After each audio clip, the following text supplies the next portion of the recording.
salaamaaleykum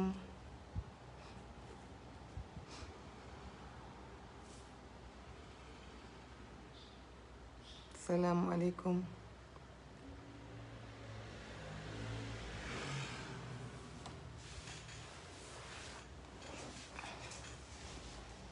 maa ngi nuyu ñëpp ñi waaju dugg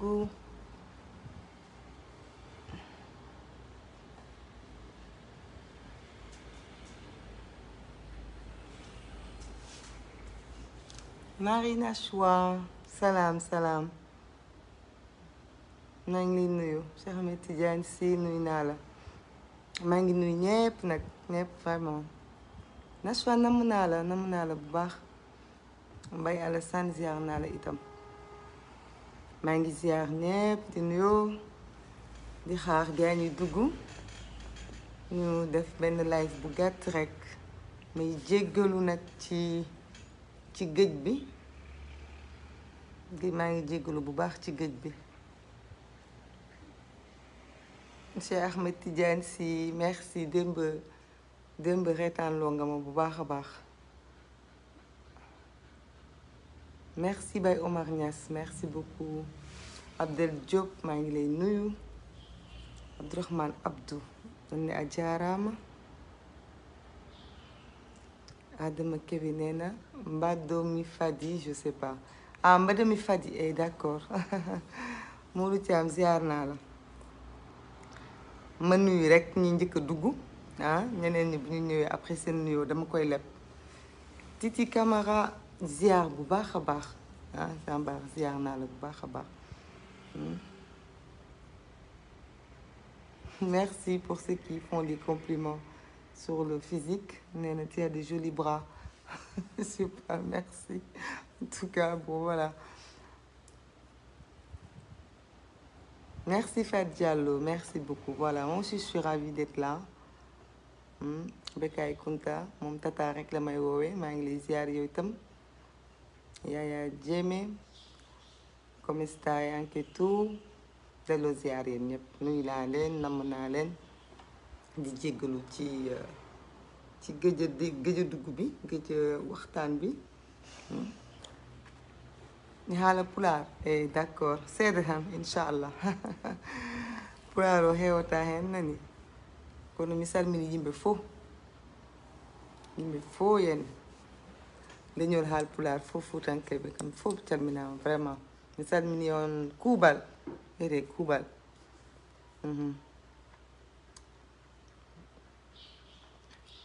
ndeysaan Pape Ndikel Sey ndeysaan yooyu ak a baax ziar naa la bu baax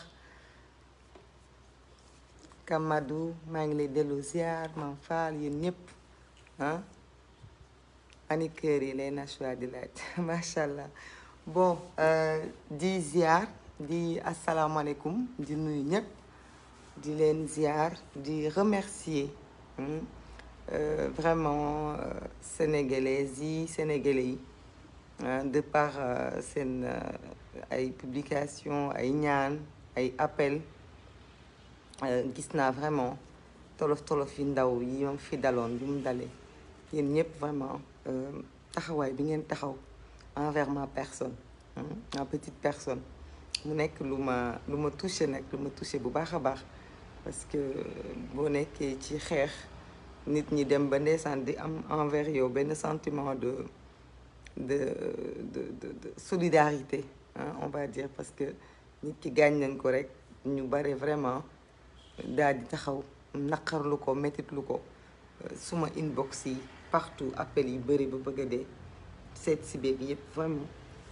maa ngi leen ci remercier à travers live bi defuma ko boobu ba léegi tey ma profité ci live bi def ko di wax ne rek comme d'habitude déposé nañu plainte mais amuñu ci espoir bu bëri parce que gis ngeen ni ba léegi amul fenn fu mu aboutir malgré que nag gaañu yi moom wér nañu loxo bi bandage yi dañ na et tout ça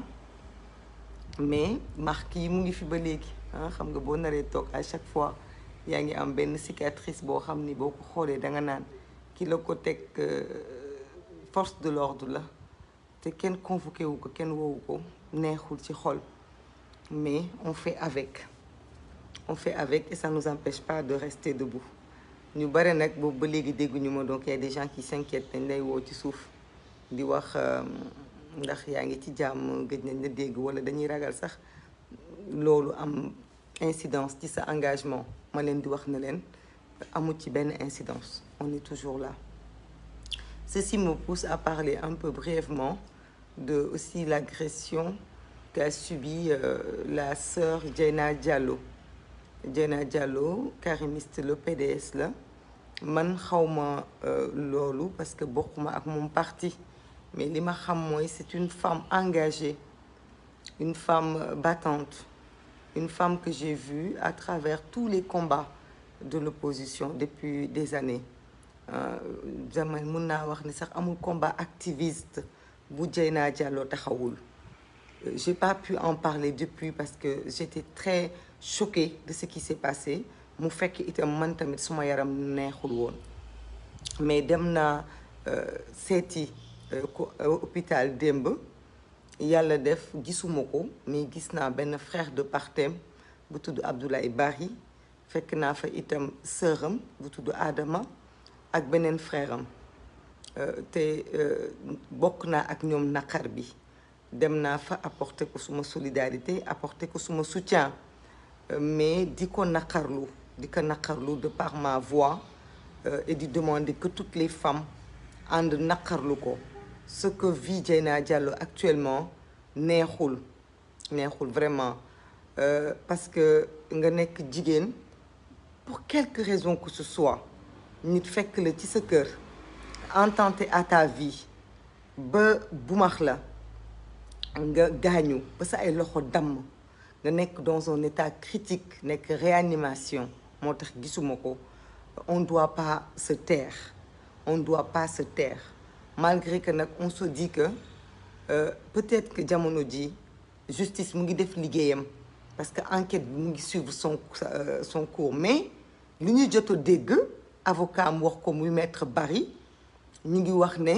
bu fekkente ne dëgg la ñu ngi ñaan que justice na delloo si waat xelam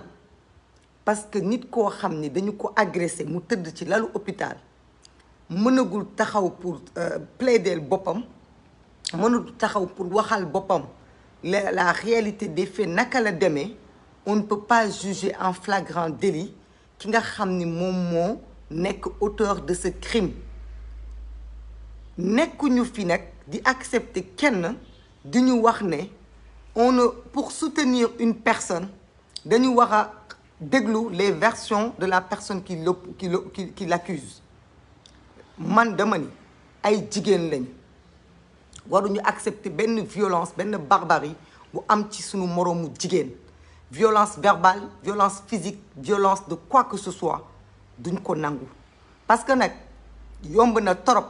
jigéen ak ni mu mel j'ai même vu sa fille hier gis naa doomam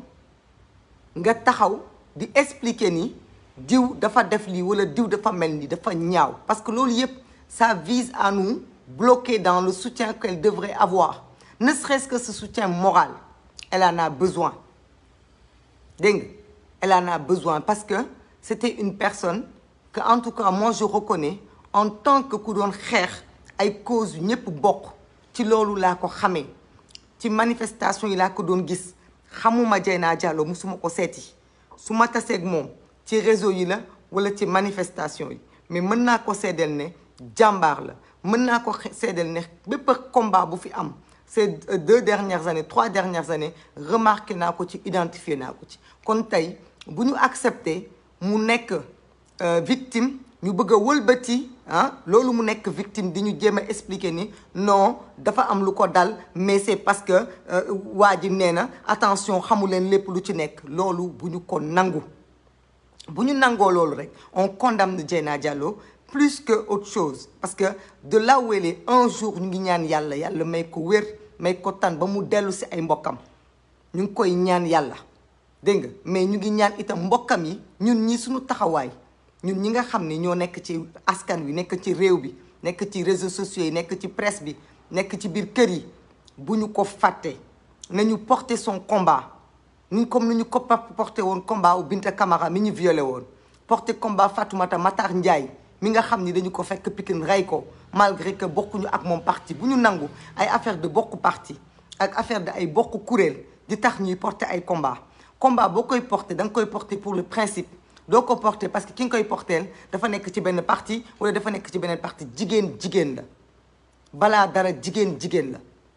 balaa muy doon jigéen bu far fii wala jigéen bu farfee jigéen la man de suma principe loolu la du ma accepter ñu jël benn jigéen di ko toroxal di ko waxal lu ñaaw du ma ko fekkee du ma ko seede surtout jigéen boo xam ni bu dee ku mën a waxal boppam ay la yëwan mën nga ni toogal nga bàyyi mu waxal boppam mais koo xam ne jamono yii ñuy wax man de ba ma yëkkatee sumay tànk dem seetu ko mënta waxal boppam mënta doxal boppam mënta défendre boppam kon kooku justice warta mën a taxaw di ko atte ñu naan ay flagrant délit dossier boobu dafa war a dem en instruction la war a dem ba Dieyna Diallo tane dellu si ci ay mbokkam dégg nga bu boobaa nag ci la ñuy mën a atte ko mu taxaw wax naka la demee ki ñu jiiñ tamit wax naka la demee yoon def liggéeyam waaye bu ñu accepté benn yoon di dugg ci piège boobu parce que itam sinon gàcce dinañu daal parce que bu Dieyna Diallo tane ba ñëw ñibbisi dellu siwaat ci askan wi loolu la ñuy ñaan bu boobaa ñu bare dinañu rus ci ñun parce que ana fan lañ nekkoon pour apporter ko suñu soutien on l'a pas fait parce que ku nekk yaa ngi naan dafa am fu mu bokk man loolu nekkuma ci benn clivage de ku bokk ci lii wala ku bokk ci lii ñëpp foog naa xam nañu taxawaay boobu ma am bu ma ci boo déggee boobu ba léegi kenn dégguma ci rek loolu kese moom moo tax donc vraiment dañ ko war a défendre dañ ko war a apporter suñu solidarité ne serait-ce que pour doomam bi nga xam ne moom la jur mu nekk xale bu jigéen nekk jànq nekk ci digg àddunaam bu gisee ni ay jigéen ñu ngi soutenir yaayam dina am lu mu ko renforcer dina ko renforcer pour moom tamit mu dooleel yaayam ci épreuve bu métti bi te dina permettre itam demain Dieyna Diallo ci boppam gën a xajaat ci société bi et puis dina tax mu ne suma combat c'était pas vain je me suis pas battue pour rien parce que nit ñi am nañ solidarité je sais que nag ñu bëree du caaginu dañu ko bëggul mais xëy na dañu amul les bonnes informations mais ñun bu ñu accepté di dugg ci yenn détails yi dégg nga bu ñu accepté di dugg ci yenn détails yi parce que yenn détails yu naafeq la parce que foog naa nit ku daanu ku ñu bumax de 2e étage nga taxaw ak loo ko mën a waxal bu doon reykatu nit la sax amoo sañ-sañu di dugg këram ba di attenter à sa vie parce que tey jii Dieyna Diallo mënoon na fekk bu yàlla bëggutoon tey mu toog di nooyi tey kenn waxatu ko leneen lañ doon wax dégg nga te loolu moom du lu ñu mën a accepter en tant que jigéen ñuy tegal suñu der yi diw da doon jaay boppam yu ñàkk fayda yooyu loolu benn jigéen waru ko nangu nañu ko bañ ñun ñëpp parce que bu ñu ko nangoo bu ëllëgee bu ñu ma agressé dañ may tuumaal lu ñaaw bu ëllëgee bu ñu agressé keneen dañ koy tuumaal lu ñaaw parce que nag agressé jigéen tuumaal ko dafa yomb dégg nga surtout nag mu nekk nit koo xam ne problème am du problème politique c'est waxtaan naa ak ay mbokkam ki ko agresseur la Samba Boy la nit ku baaxul la moom moo dugg këram dégg nga dal ci kawam loolu nag su fekkente ne am na yoon dañuy ñaan mu def liggéeyam mais dañuy ñaan itam ñi nga xam ne vraiment ñoo nekk ay porteurs de voix moo xam ay acteurs citoyens moo xam ay acteurs société civile moo xam ay politique moo xam ay religieux moo xam ku munti doon nit ñi daal di koy ñaanal daal di koy bàyyi xel parce que doomu aadama buy dund ci société bi bu xëyee suba ñu bëmax ko du 2e étage mu nekk diggante dund ak dee foog naa ni soxla na au moins nit muy dégg wala ay mbokkam di dégg wala njabootam di dégg que nit kooku compté na. Faut pas qu'on l'ignore parce que ignorer ko rek c'est une autre forme de violence boo xamante ne ça ne dit pas son nom donc on ne doit pas l'ignorer donc nañ koy fàttaliku ci sunu ay ñaan nañ koy fàttaliku sunu ay poste nañu ko boole ci li nga xam ne moom la ñuy xeex bu ñu choisir xeex lii bàyyi lii parce que loolu itam dafay wàññi doole ak crédit xeex nit ki booy xeex da ngay xeex pour le principe doo xeex pour les personnes parce que booy xeex pour les personnes rek ñi nga nar a xeexal du bare live bi tey nag li taxoon ma gën ko bëgg a def mooy pour wax ci daje bi nga xam ne opposition bi daje woon nañu ko sànq ci ngoon pour waxtaanee nouveau projet de loi bi nga xam ni moom la ñu war a voter ëllëg ci assemblée nationale pour soppi code électoral bu bees bi may commencer rek di wax ne man ñëpp ci réseaux sociaux ñu may déglu xam nañu ni man duma koo xam ni dama faral di nëbb suma ay position yàgg naa wax suma xalaat ci dialogue bi musuma ci d'accord du dialogue politique bi du dialogue national bi parce que ñëw naa fii devant vous def fi plusieurs lives d'explication de duma xalaatee dialogue bi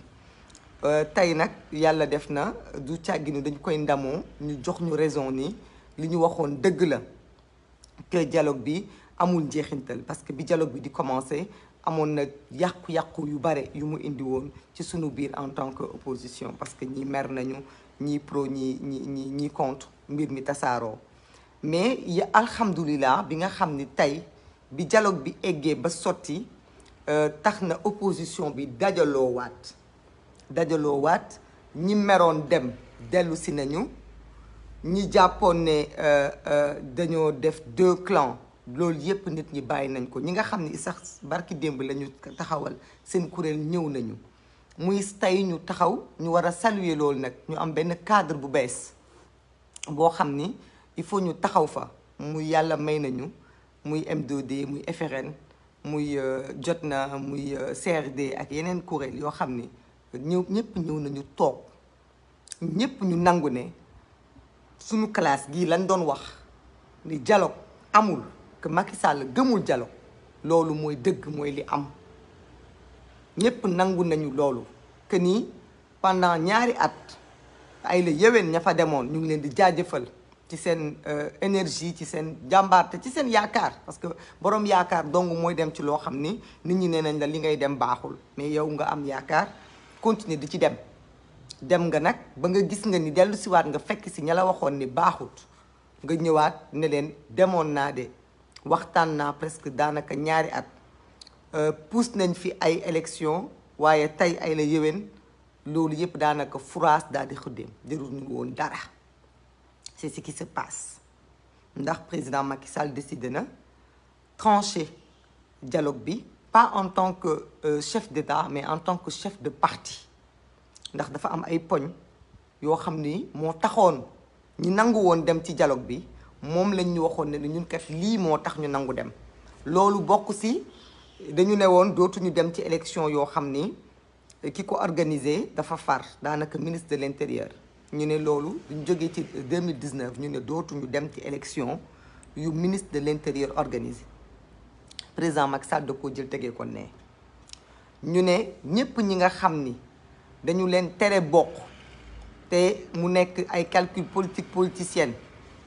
muy article L31 L32 dañu bëgg ñu revoir ko phrase daal di xiddeem mu teg ko ne ñu ne bulletin unique bi nga xam ni mooy tere njuuj njaaj jeeg sàcc gi ñu def ci benn bulletin sous forme de rond ñépp am bu ko defee la amoon ci législative yi du am mooy comme ay Touba ñu ne bañ faa yóbbu bulletin opposition wala bulletin Massamba wala bulletin Mademba ñu ne loolu du amati loolu yépp mu jël ko tegee ko ne ñu ne itam mbiru caution bi nga xam ni dafay faral di indi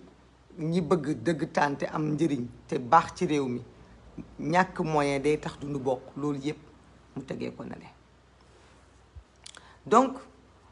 poñ yooyu nga xam ni ak accès fichier électoral bi nga xam ni dañ ci am droit opposition bi mën a dem ci fichier bi xool naka la demee ak itam nga nekk chef de parti dootoo nekk boo nekkee chef d'état dootoo nekk chef de parti pour nga mën a tëddee njaaxaanaay loolu muy point yu am solo président Macky Sall point yooyu yépp taxoon ñi ne dañuy dem dialogue dañ koo tegee ne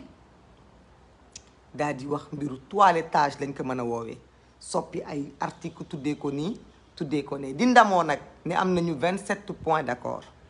ñuy leeral ni ëllëg 45 articles yi nga xam ni dañ leen di soppi dañ leen di voté waat 18 yi dong moom la ñu d'accord ak nguur gi fi ne donc daanaka 27 points 27 articles yoo xam ni d'accorduñu ci loolu nag foog naa ni gis ngeen balance bi nu mu déséquilibré woo 45 nga ne 18 ngeen d'accord 27 yi d'accordu leen mais may attirer attention wu ndaw ñi surtout ñi nga xam ni ñoo nekk ci réseaux sociaux yi actif ba bëgg a dee te bëgg a changer réew mi te am engagement patriotique citoyen démocratique républicain tout ce que tu veux ne leen li ñu bëgg a voter suba assemblée nationale dafa am itam lu ci lëndëm lu ci yéeme muy bu fekkente ne dañu ne primo inscrit yi daanaka ndaw ñi ñu ne lu ëpp 50% ci ñoom nekkuñu ci fichier électoral bi ñu ne loolu dañ ko war a soppi ci révision exceptionnelle yi ndaw ñi toog di xaar li nga xam ni moom la majorité bi ak président Macky Sall bëgg suba ñu voté ko assemblée te dinañ ko voté parce que ñoom ñoo am majorité opposition bi député yi dañuy wax rek ñu tiitre ko bind ko mais duñ ci changer dara dafa nekk loo xam ni dañu ne bépp jeune boo xam ni da nga bëgg inscrire ci révision exceptionnelle yi pour nga mën a dugg ci commission yi il faut nga ñëw indi carte d'identité nationale ñëpp xam nañu ni carte d'identité nationale dafa jafe ndaw ñi dañu am problème pour yor carte d'identité nationale mais leen ma tuuti rek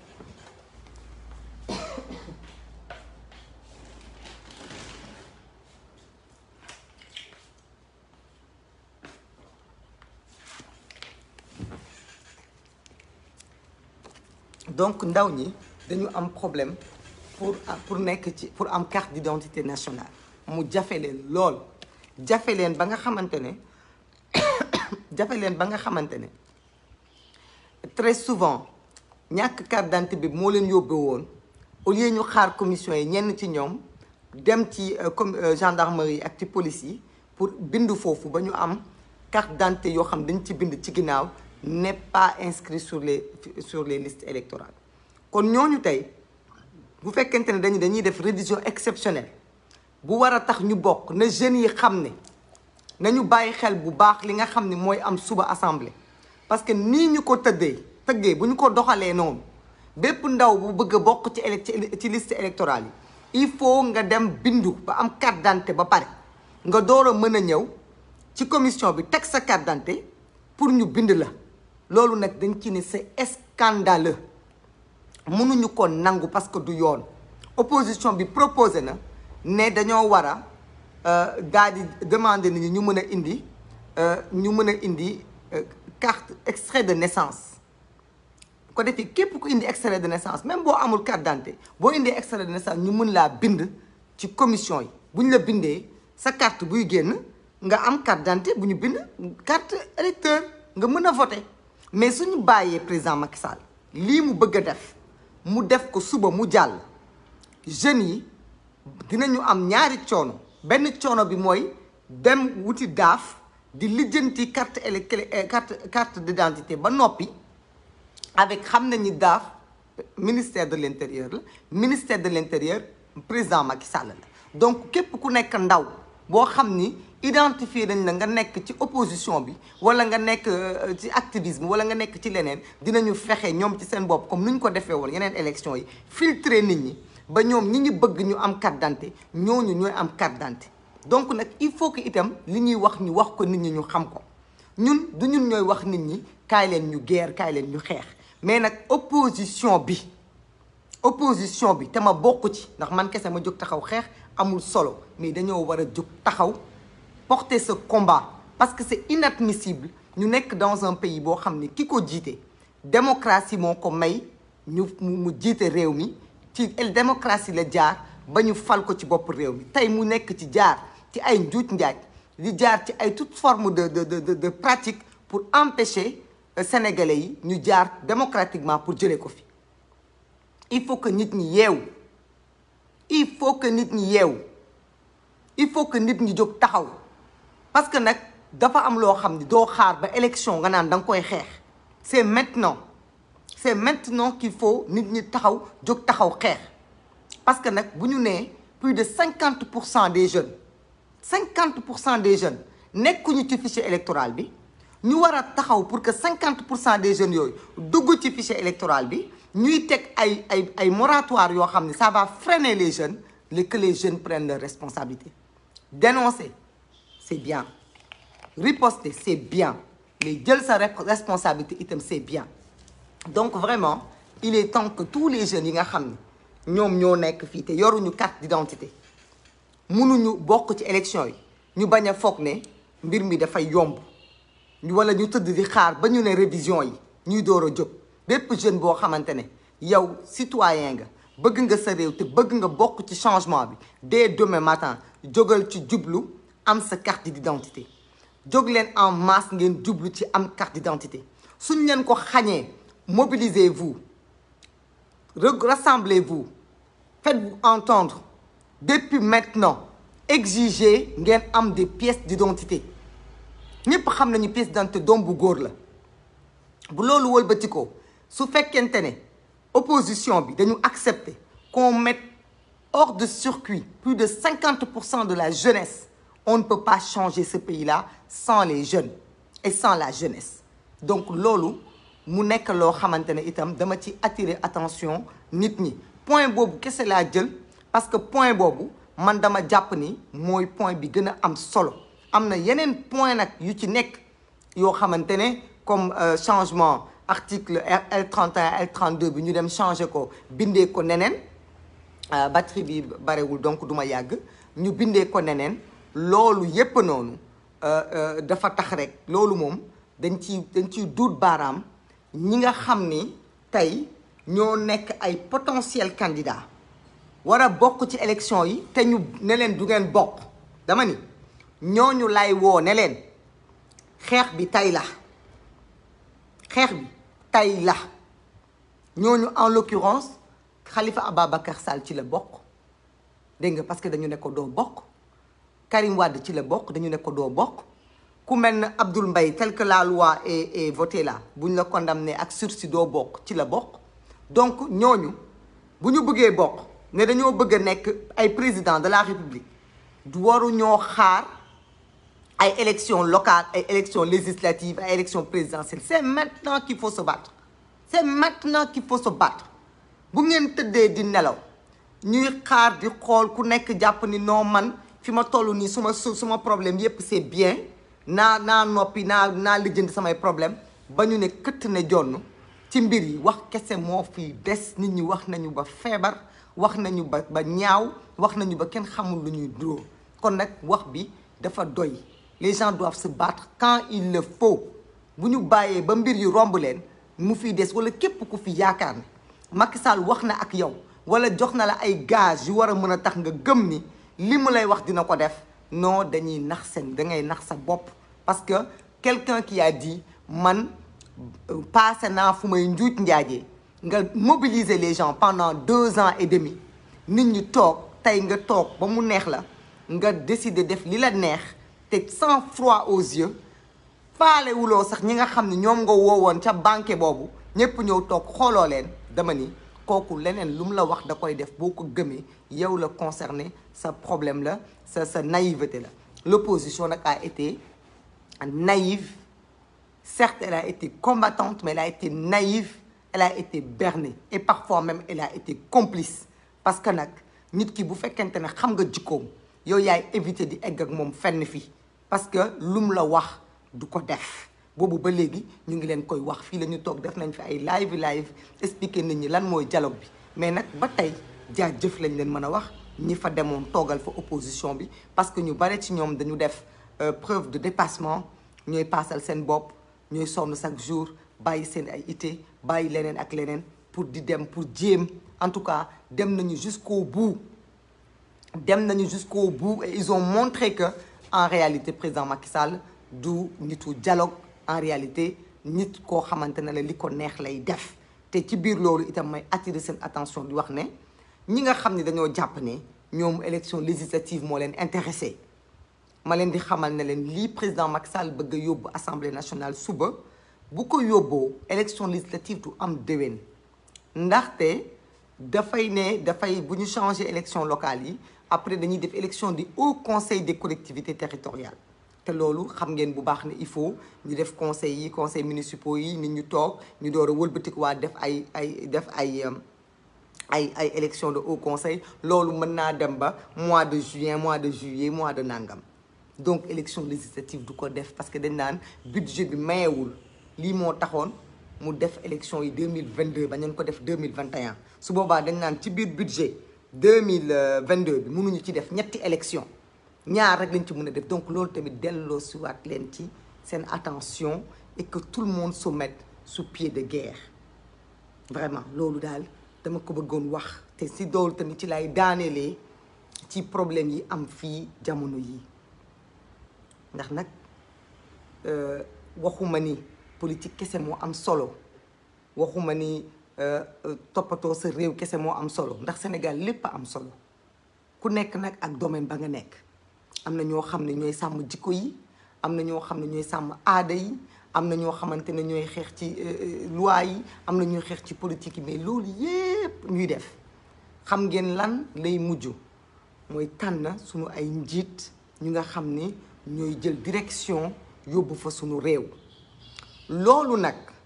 bu ñu ci jëmee dañuy éviter yenn débat yi nga xam ni diversion la gën a doon que autre chose parce que jamono yi ñu nekk lépp lu ñu divertir lépp loo xamante ne daf ñu déplacer suñu débat mu au lieu que ñuy centré wu sur l'avenir, centré sur comment inscrire notre jeunesse, sur comment changer la direction de ce pays. Les localités ñu jël ko jox ko ñi nga xam ne ñoo nekk ci localités yi ñi ko mën a doxal suba ñu jël l'Assemblée nationale bi nga xam ne tey kenn xamul lu muy ndural sabar bu tas jox ko ñi nga xam ne ñoo fay nekk réew mi bañ a jiital seen intérêt gannaaw suba ñu teg fi ki nga xamante ne moom mooy teg Sénégal ci raay yu ñu bëgg loolu yépp pour ñu mun ko def il faut ñu def focus sur l'essentiel l'avenir de ce pays énergie bi nga xam ne maa ngi koy gis jamono yii ñu di ko def ci ay débat ci ay personnes ci ay situations bu ñu ko defoon ñun ñëpp énergie boobu sur comment nous battre ensemble pour que réew mi tege ci ay raay wallaay lazim réew mi dafay soppeeku xale yi dañuy sensibiliser wu mag ñi dañuy mobiliser wu te bu boobaa dañuy am résultat bi ñu bëgg parce que loolu yépp nga gis ci benn mujjante rek moom lay mujj parce que bu fekkente ne da nga bëgg sàmm jikko yi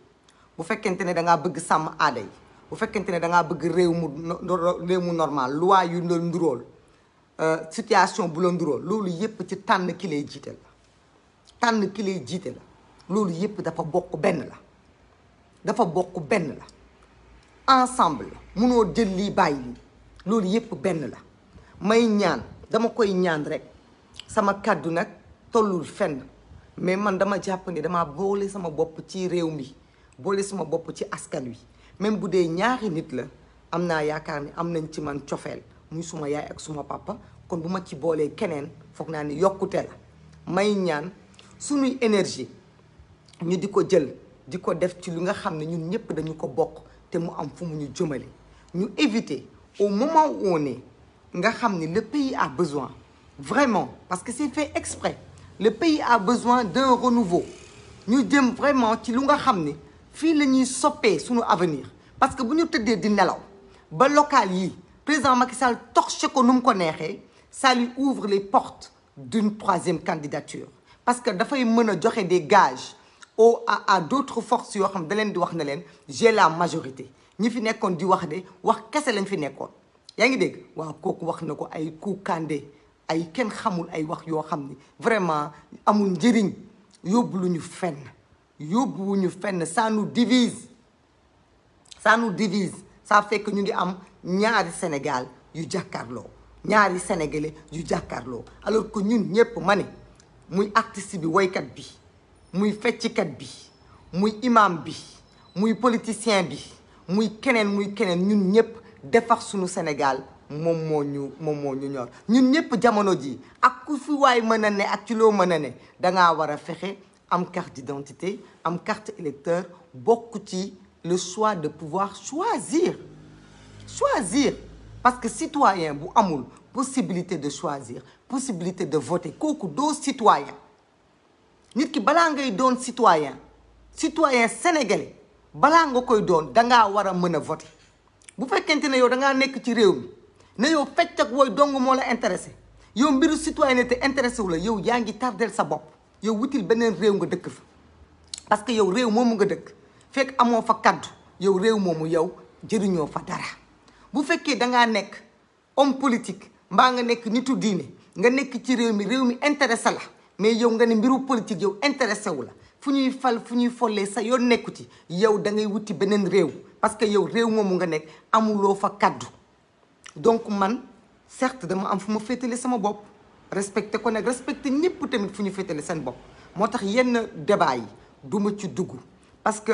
dama comme li ma wax man damay conscientiser pour la citoyenneté nu muy yokkoo comment nan la ñu mën a def ba devenir de meilleurs citoyens. ñi nga xam ni dañuy xeex pour jikko yi ma bàyyee leen ko ñoom ñu ne loolu mooy seen wareef bàyyi naa leen ko woowuma kenn ci combat politique. ñi nga xam ni dañuy xeex pour bégal nit ñi ma bàyyi leen ko mais dama ni pour soppi sunu Sénégal pour taxawal un Sénégal grand fort il faut des citoyens forts ñun ñëpp autant que nous sommes ku nekk ci ñun dafa war a transcender li mu nekk ak ci domaine bu mu nekk pour xam ne dafa war a xam ce qui se passe bañ a tànqamlu bañ a wax ni suma yoon nekku ci wala concerné wu ma parce que nag bu fekkente ne xale yi nga xam ni ñoo war a voter dañu leen xañ droit de vote xañ leen inscription lan moo leen di desee génn ci mbedd mi taal ak loi terrorisme boo mën a teg quand tu empêches à une personne mu dugg ci biir kër di voter nit kooku soo ko teree loolu leneen desewu ko lu dul taxaw ci mbedd mi xeex parce que nit ki kàddoom la yor mën naa ñàkk xaalis mën naa ñàkk liggéey mën naa ñàkk loo gis mais au moins na am espoir de pouvoir changer bu fekkente ne da nga ko retirer cet espoir là ne ko bokkoo ci mënoo choisir mënoo jël gaal gi tukki mënoo jël avion mënoo am liggéey mënoo am jabar mënoo am jëkkër mënoo am xaalis mënoo am dara mais en plus mënoo sax tànn pour soppi loolu kooku soo ko teree lenn moo ci des mooy mu taxaw ci mbedd mi xeex loolu nag ma ci attirer attention kilifa diine yi may jéggalu parce que dinay bëgg su may wax di muuru ndax suma mbokku bu soobee yeeg suma mbokku mbàkke yi ñoom ñëpp ma leen di ziar di leen nuyu mais di leen ñaan itam ñu bàyyi xel ci lii ndaxte réew mi bu ñu bëggee du tàkk bu ñu bëggee nit ñi duñu xeex bu ñu bëggee nit ñi duñu révolté wu dañuy wax ak ki jiite réew mi mu bàyyi xale yu ñu bindu ci liste électorale yi parce que moomul liste électorale yi xale yi bu ñu binduwulee ci liste électorale yi dinañu génn ci mbedd yi xeex kon nañu araftu président Macky Sall tey ci guddi suba la ñuy voté projet de loi bi la ca ne te di permettre que nit ñi pour inscrire il faut ñu am carte d'identité nañu ko dindi pour que les jeunes puissent s'inscrire que jàmm mën a am parce que nag nit ki boo ko nangoo kàddoom yow yaa ko jëlloo yet yow yaa ko jëlloo bant yow yaa ko xeexloo quelle que soit loi boo fi mën a teg bu nit ñi mënul voter dans des urnes de façon civilisée de façon démocratique comme ay nit ñu ànd ak yar ànd ak civisme bu ñu ko mënul def dinañu taxaw xeex te damay encourager sax xale yi ne leen bu ñu leen teree ngeen bindu ci fichier électoral bi bindu ci liste électorale bi tàmbali leen xeex bi léegi bépp groupement de jeunes organisez-vous dans vos quartiers commission yi bu ñu taxawoo da ngeen di dem bindu fii la ñu taxawoon man ak yéen 2016 la xaw ma 2017 may def des plaidoyers sur les inscriptions dañ koy defaat suñ leen teree ngeen bindu tàmbali leen ngeen xeex bu ngeen binduwul bu kenn bindu bu leen ko accepter bu leen accepter ay commission dina ci seen biir ay koñ ngeen di xëy di dóor waar di xar mat lu ngeen mën a dóor waar bindu bi moom moo ëpp solo bindu bi moom moo gën a am solo parce que bindu bi moom mooy mën a tax ngeen am seen kaddu li na naqari ci réew mi ngeen mën a dugg ci ay mbañ gàcce ne d'accord naa wala d'accorduma même ki ànd ak président Macky Sall da nga koo bëgg fexeel nga dem bindu ji bëgguloo ko fexeel nga dem bindu ji loolu mooy la solution parce que on ne peut pas changer un pays sans les citoyens de ce pays-là qu'avec des njuuj njaaj donc que les gens se mobilisent ay appel à la révolte ak appel à l'insurrection que les gens se mobilisent que les gens se tiennent prêts S'il y a des commissions qui veulent empêcher aux jeunes de s'inscrire, que les gens se battent pour que ces commissions-là prennent les gens. Parce que nag réew mi xeex mooy tax ñu mun ko nangu lii ñu fi gis jëmut kër waxtaan diisoo masla jëmawul nit ñi fenn parce que 2 ans et demi nga perdre loo ko nit ñi tey nga ñëw taxaw def lu la neex jaaree ko ci sa majorité mécanique alors que tu as appelé au dialogue. Demain nga bëgg une poignée de députés de l'opposition lan la ñu mën a def ci loolu des députés de l'opposition qui ne sont même pas 20 lan la ñu mën a contrer à l'Assemblée nationale su fekkoonte ne da ngay def li la neex nga jaarale ko Assemblée nationale waroon nga mën a mobiliser kilifa diine yi waroon nga mën a mobiliser kilifa aada yi ñooñu ñëpp ils sont interpellés ñooñu ñëpp ils sont interpellés ñu ngi leen di interpeller ñoom ñëpp ñi nga xam ne ñoo demoon ca salle des banques ba kilifa aada yi kilifa diine yi société civile bi ñoom ñëpp ñu ngi leen di wax ne leen prenez vos responsabilités si vous acceptez que projet de loi bi président Macky Sall yóbbu assemblée suba mu jàll te waxu leen ci indiwu leen riir vous êtes complice parce que yéen la mbubboo woon ne day waxtaan kon ku mbubboo ay nit ne da ngay waxtaan balaa ngay jël mbir mi di ko yóbbu fa nga amee doole pour wane ni yow chef de parti nga ah dangaa war a wax ak ñi nga xam ne ñoom nga woowoon ku ne ci ñoom bàyyi lu ko neex ak lu ko naqari dem wuyu ji la c'est extrêmement important que ces gens-là prennent leurs responsabilités et nag gis nga le silence ak le patt-pataaral mënul doon la solution tànqam lu bi mënul doon la solution code électoral bii ñu teg nii bu ñu ko voté nii ñu ko bindee bu ñu ko voté noonu du sotti du baax te réew mi fi muy jëm ëllëg du sotti kon nag ay la yéwén Sénégal moom saa su ne am na lu xew jamono yi ñu ngi ci jamono yi tabaski nit ñi ñu ngi tal xar ñu ngi tal mbubb ñu ngi tal leneen ak leneen donc taluñu xeex tabaski de lu sacré la waaye Sénégal lu sacré la te Sénégal nag la ñu am c'est pas fortuit dañ ko tey calculer comme il faut mbir mu ne kañ lañ koy def gaawantu mbir mi en truc urgence procédure d'urgence nii jamb-jamb dañ ko def nañ jóge ci loolu après ñu ngi jëm ci vacances xale yi tasaaroo xale bu ci jàng ba sonn war a dem vacances foog ngeen dana fa toog di xaar naan day dem lijjanti ci carte d'identité pour mën a inscrire ci liste électorale te ñépp a xam ni commune la ñu wax donc ku ci ne fa nga dëkk ci sa commune bi nga dëkk commune bi nga résident commune boobu moom ngay mën a voter foofu ngay mën a voter donc bu ñu bàyyee ba période bi nga xam ne les gens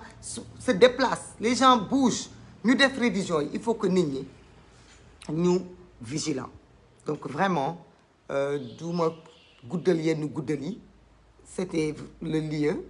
ma wax ci loolu may tëjee rek par ñaan benn mbir am na coow bu fi génn am na point yu bare y a beaucoup d'autres points de plus mais c'est très long de tout mettre dinaa jéem ci suma page partager projet bi ak yi nga xam ne moom lañ ci am ak point yi nga xam ne ñun opposition bi teg nañ ko parce que évaluation processus électoral bi jaar na fi audit bi jaar na fi yooyu yëpp wax nañ wax mais ce qui est lié de savoir daal mooy demain malgré que l'opposition va essayer ak unité bi ñu am ànd xeexandoo mais sénégalais itam nañu bàyyi xel li am assemblée nationale ñu déglu ko jeunes yi nañu yëglu les jeunes savent comment se faire entendre la presse aussi ñu ngi leen di demander ñu jouer seen rôle mooy s'informer de ce qui est en train de se passer et le dénoncer parce que c'est scandaleux que ñuy changer loo xam ni nit ñi dañuy fexe ba ku bëgg a inscrire il faut nga am carte d'identité ñëpp xam ni carte d'identité yombul ñëpp xam ni autorité bi joxe carte d'identité mais moom bu ko neexul doo am carte d'identité kon bu ko neexul doo bindu donc c'est aussi simple que ça loolu presse bi daf ko war a dénoncer ñëpp dañu ko war a dénoncer jeunes yeeg mag ñeeg ndaw ñi képp ku am kaddu da nga war dénoncer ko suba la pression doit monter dans la communication la pression doit monter dans les informations on attend de la presse des porteurs de voix de tout le monde que les députés qui sont à l'Assemblée nationale les députés sénégalais sama yoon nekkul ci majorité opposition les députés xam ni ceux qui sont en train de voter suba si ce pays est déstabilisé ils en seront les seuls responsables ñoom ñooy les responsables nañu ko xam ci seen tëraayu bàmmeel bëgg lu neex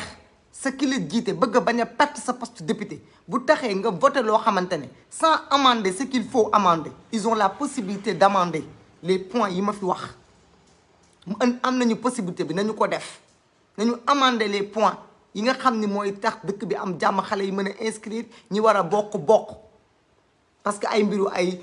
d'accord nañu que c'est une bonne avancée que nit ñi tout le monde léegi bu ñuy désigner maire da nga ko xam à l'avance c'est une bonne chose mais loolu ci boppam il s'était pas dit que mu acté ko parce que moom moo yor majorité am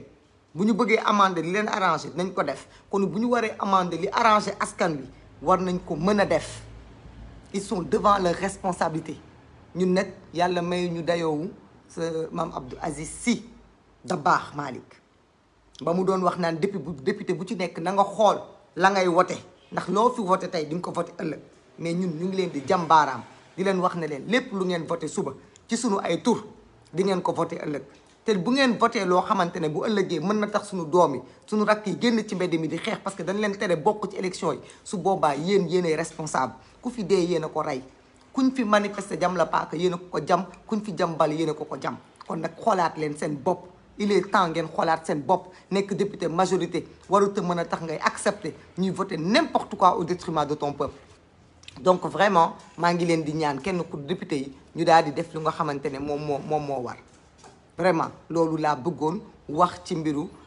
député yi dégg loolu mooy li nga xam ne moom mooy am suba bu loolu weesoo ma doon wax léegi li may ñaan am na ay coow yu ma fi dégg fan yi mu bare trop muy coow mbiru LGBT mbiru Wally Seck ak plainte yooyu am vis-à-vis de chefs religieux yi ñun nag comme li ma leen wax dañu nekk Sénégal boo xam ne ku nekk ci ñun am na pàcc bu mu décidé xeex bugguma épanché wu dugg ci li war li am ak naka la amee man damay profité rek ci suma kaddu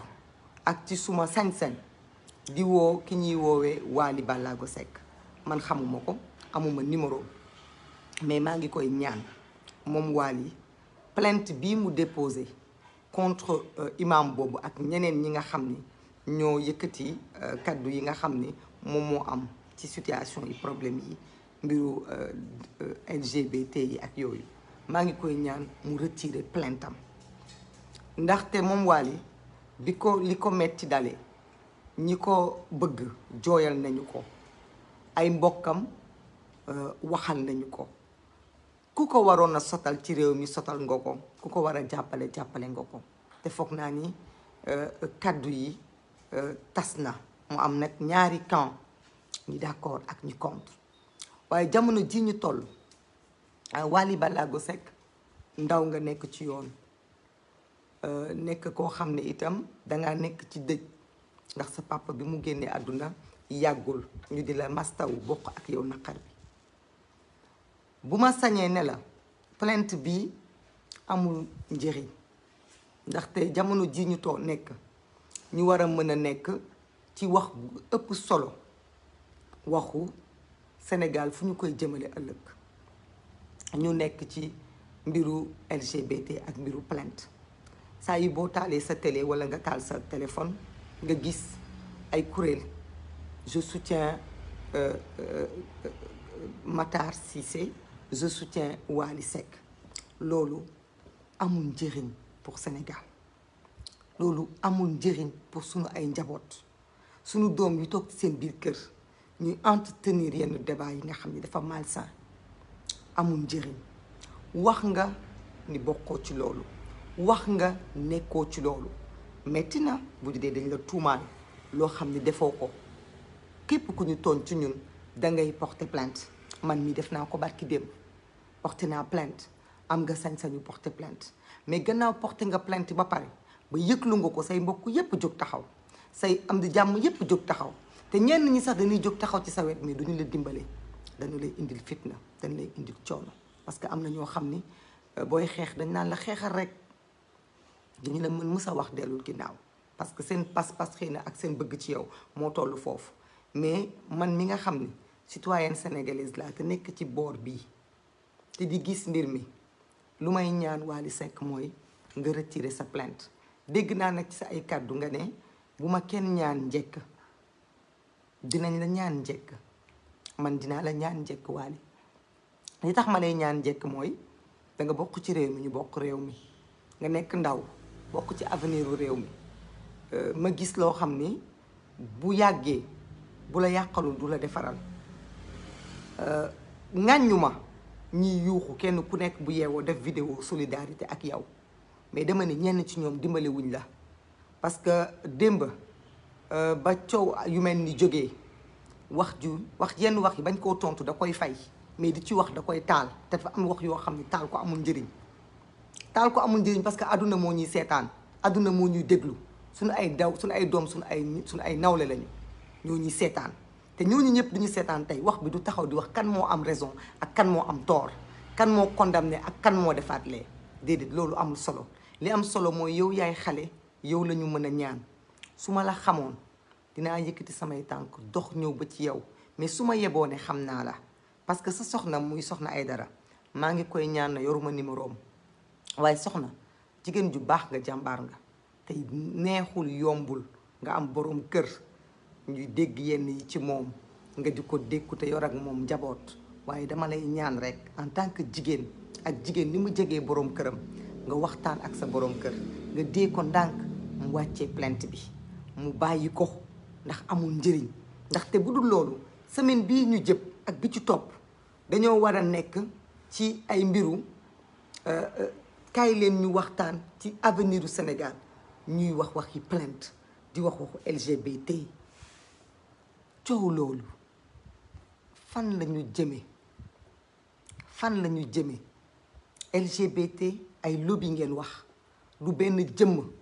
moo mën a téye lobby boobu, du benn jëmm moo mën a yóbbu lobby bi feneen. ñu nim neen la entre sénégalais, c'est nous dans nous. kon vraiment nañu góorgóorlu, ñi nga xam ni sax dañoo fareeg Wally nañu teg mbir yi ci suuf, nañu wàññi. parce que tamit coow lu koy fay moo gën lu koy xamb. te nit ki bu nekkee ci yenn situation yi nga di ko dimbali, wutal